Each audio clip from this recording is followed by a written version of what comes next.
سڵاوتان لەبێت و ئەم کاتتان باش بینەرانی خۆشەویستی تلڤیزیۆنی کۆمەڵە بە یارمەتی هاوڕێنی هاوکارم هاتوینەتەوە خزمەتتان بۆ پێشکەشکردنی گەشتەوەڵەکانی ئەمڕۆ دووشەممە. سەرەتا سەردێڕی گرنگترین هەواڵەکان.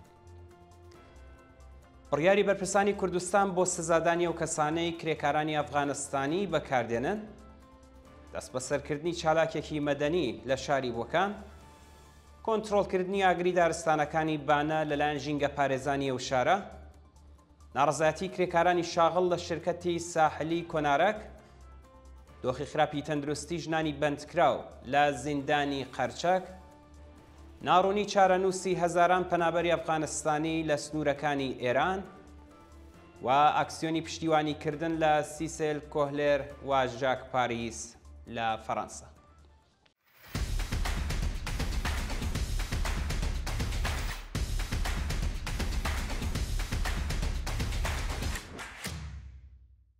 بڕیاری بەرپرسانی کوردستان بۆ سزادانی ئەو کەسانەی کرێکارانی ئەفغانستانی بەکاردێنن. بەرپرسانی ئۆستانی کوردستان هۆشداریاندا کە ئەگەر خاوەنکارێک کرێکاری ئەفغانستانی بێمۆڵەتی مانەوە بەکاربێنێت ڕوبەڕووی سزا دەبێتەوە. بە پێی بڕیاری دەوڵەت ئەگەر خاوەنکارێک کرێکارانی ئەفغانستانی کە مۆڵەتی یاسایی مانەوەیان نییە لە کارگە و کێڵگە کشت و کاڵیەکاندا دابمەزرێنێت ڕوبەڕووی سزا دەبێتەوە و ڕۆژانە 1,731,000 تمەن جەریمە دەکرێت. هەروەها ئەگەر خاوەنکارێک گوێبیستی بڕیارەکە نەبێت بۆ ماوەی 180 ڕۆژ زیندانی دەکرێت. دەست بەسەرکردنی چالاکێکی مەدەنی لە بۆکان. ڕۆژی سێشەممە دەی پوشپەڕ چالاکێکی مەدەنی خەڵکی بۆکان بە ناوی مەلەک فەرەجبەیگی تەمەن 43 ساڵ لەلایەن ئیدارەی ئیتلاعاتەوە دەست بەسەر کرا. بە پێی زانیاریەکان 20 کەس لە هێزانامەتیەکانی ڕەژیم دەرگای چوونەژەرەوەی ماڵی مەلەک فەرەجبەیگیان شکاندووە و پاش پشکنینی ماڵەکەی ناوبراویان بە تونند و تیژیەوە دەست بەسەر کردووە. بە وتەی سەرچاوەکانی هەواڵ مەئمورانی ئیدارەی ئیتلاعات دەستیان بەسەر کەلوپەلە شەخسیەکانی مەلەک و کچە تەمەن 21 ساڵانەکەی داگرتووە. شانی باسەکە مەلەک فەرەجبەیگی بەرپرسیارەتی بە خێوکردنی دایکی لە ئاستۆدایە و لەو کاتەوە دەست بەسەر کراوە هیچ پەیوەندیەکی بە بنەماڵەکەیەوە نەگرتووە. کۆنتڕۆڵکردنی ئاگری دارستانەکانی بانە لەلایەن ژینگە پارێزانی ئەو شارە. ڕۆژی یەکشەممە 15 پوشپەڕ ئاگری دارستانەکانی ئاربەبە بە هەوڵی ژینگە دۆستانی ئەو شارە کۆنتڕۆڵ کرا، بەڵام ئاگری بەرزاییەکانی بلەسەن و خەجەک هێشتا نەکوژاوەتەوە. بە وتەی ژینگە دۆستانی بانە ڕوبەرێکی زۆر لە پوش و پاوان و دارستانەکانی کێوی ئاربەبە لە ئاگردا سوتاوە و زیانێکی زۆر بە سروشتی ناوچەکە گەیشتووە. لە ناوچەکانی دیکە ئاگر لە پادگانەکانی سپا و ئەرتەش نزیک بووەتەوە و بەهۆی هەبوونی مەیدانی مین ژینگە پارێزانی بانە ناتوانن هەوڵی دامرکانەوەی ئاگرەکە بدەن.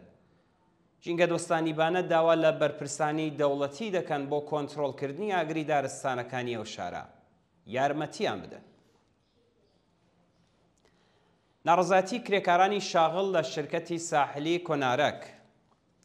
ڕۆژی یەکشەممە 15 پوشپەڕ کرێکارانی شاغڵ لە شرکەتی ساحلی کۆنارەک لە ئاسنەدانی حەقدەست ناڕزایەتیان دەربڕی.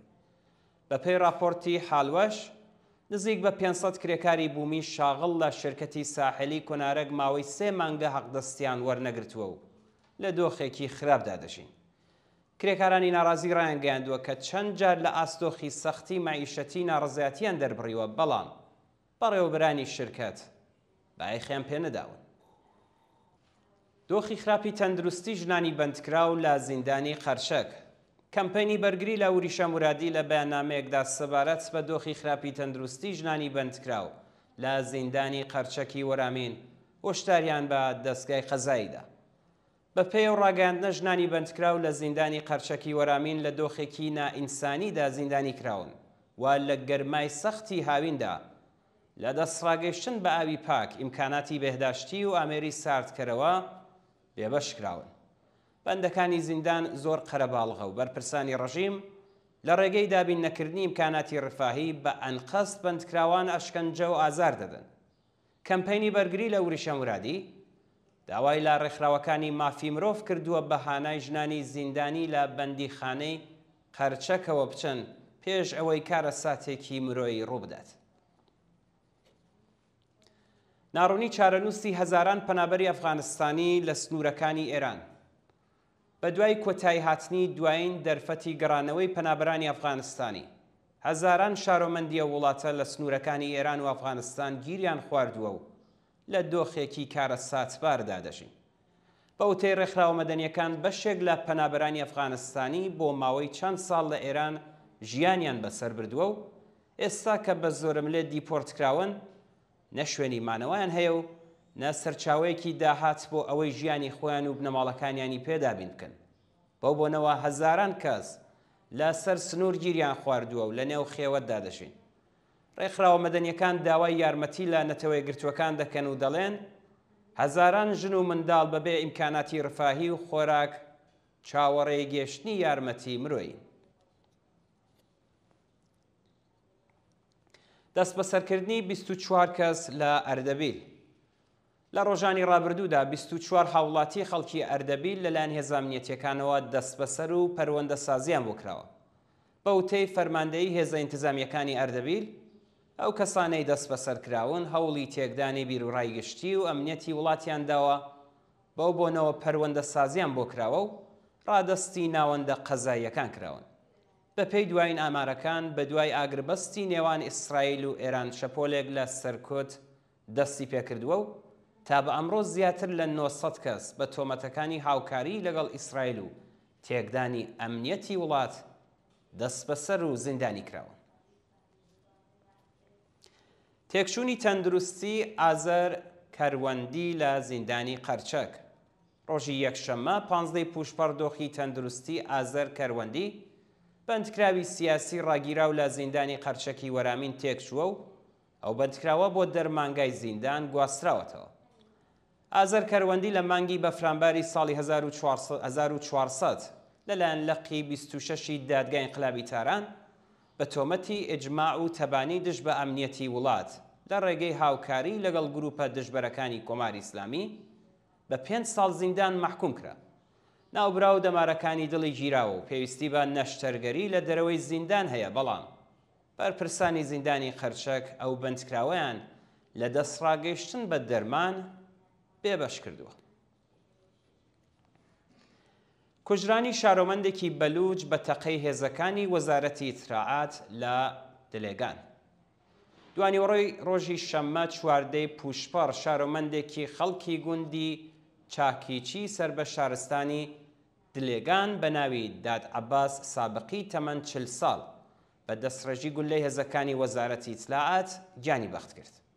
بە پێی راپۆرتی حاڵوەش، داد عەباس سابقی لە تەنیشت بیری ئاوی سەرزەمینەکەیدا لەلایەن هێزە ئەمنیەتیەکانی ڕەژیمەوە بەبێ هۆکار دراوەتە بەر دەستڕێژی گولە و دەفیشەکی بەرکەوتووە. چالاکانی مەدەنی بەلوچ ڕایانگەیاندووە کە ئەو شارۆمەندە بەبێ ئاگادارکردنەوە تەقەی لێکراوە و هێشتا هۆکاری ئەو جەنایەتە ڕوون نەکراوەتەوە.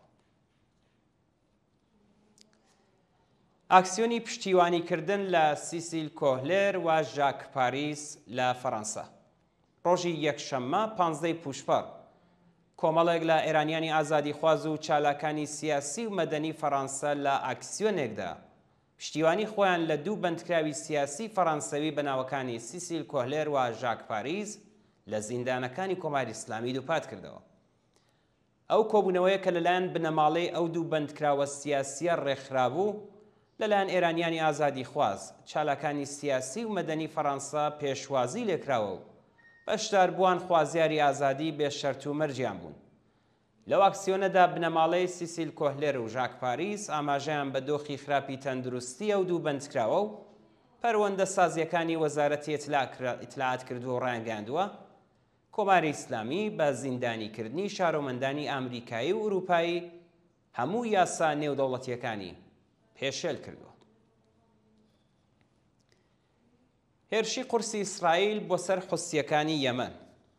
شەوی یەکشەممە 15 پوشپەر فڕۆکەکانی ئیسرائیل بە 59 بۆمبی بەهێز بنکە نظامیەکانی سەر بە حوسیەکانی یەمەن و چەند وزەخانەیان لە چەند شاریە وڵاتە کردە ئامانجوو بۆ هۆیەوە 11 کەس کوژراوە. ڕۆژی ڕابردوو چەکدارانی حوسی هێرشیان کردە سەر کەشتیەکی بارهەڵگری یونانی کە بەرەو بەندەرەکانی ئیسرائیل دەچووە و کەشتیان نوقمی ئاو کرد. هاوکات حوسیەکان بە 2 موشک هێرشیان کردە سەر ئیسرائیل، بەڵام موشەکەکان لەلایەن سیستمی بەرگری ئاسمانیەوە خرانە خوارەوە و هیچ زیانێکیان نەبوو. لە وڵامدا فڕۆکەکانی ئارتەشی ئیسرائیل بەندەری حودەیدا، ڕاس ئیسا، سەلیف و وزەخانەی ڕاست قوتبیان بە چڕی بردومان کردو. لە ئاکامیە و هێرشانەدا 11 کەس گیانیان لەدەستا. گیان لەدەستانی 80 فلستینی لە هێرشەکانی ئیسرائیل بۆ سەر غەزا. ڕۆژی یەکشەممە 15 پوشپەر فڕۆکەکانی ئیسرائیل چەند ناوچەیان لە کەرتی غەزە کردامانج و بۆ هۆیەوە 80 فلستینی گیانیان بەخت کرد. بەپێی راپۆرتی ئەلعەرەبیە، هاوکات لەگەڵ دانوستانی نێونەرانی حەماس و دەوڵەتی ئیسرائیل لە وڵاتی قەتەر، ئەرتەشی ئیسرائیل چەند ناوچەی لە کەرتی غەزە بە چڕی بردومان کردووە و لە ئەنجامی ئەو هێرشانەدا 80 فلستینی کوژراون و بەدەیان کەس بریندار بوون. جێگای ئاماژەیە کە گڕی یەکەمی دانوستانەکانی نێوان حەماس و ئیسرائیل بێئاکام بووە و گروپی حەماس ڕازی بە دانانی چەک و چوونە دەرەوە لە کەرتی غەزە نەبووە. و دووە هەواڵمان سەبارەتە بە چوونە سەرەوەی ئاماری قوربانیانی هاتنی لافاو لە ئەمریکا. بەپێی راپۆرتی میدیاکانی ئەمریکا، ڕێژەی قوربانیانی هاتنی لافاو لە ویلایەتی تێکزاس بۆ 70 کەس بەرز بووتەوە. بەوتەی بەرپرسانی ئایلاتی تێکزاس، بارانێکی لە ناکاو لەو ئایالاتە باریوە و ئاستی ئاوی ڕووخانەکانی کڕ و سان ئانجلۆ بۆ 8 میتر بەرز بووتەوە. لە ئاکامی ئەو ڕووداوەدا 70 کەس کە بەشێکی زۆریان منداڵ بوون گیانیان لەدەستاوە و زیاتر لە 40 کەس بێسەر و شوێن و گەڕان بە دوای تەرمەکانیاندا درێژە هەیە. بەڵێ زانی خۆشەویستان، گەشتیاڵەکانی ئەمڕۆتان پێشکەشکرا. فەرموون بۆ بینینی درێژەی بەرنامەکانی تەلەڤیزیۆنی کۆمەڵە.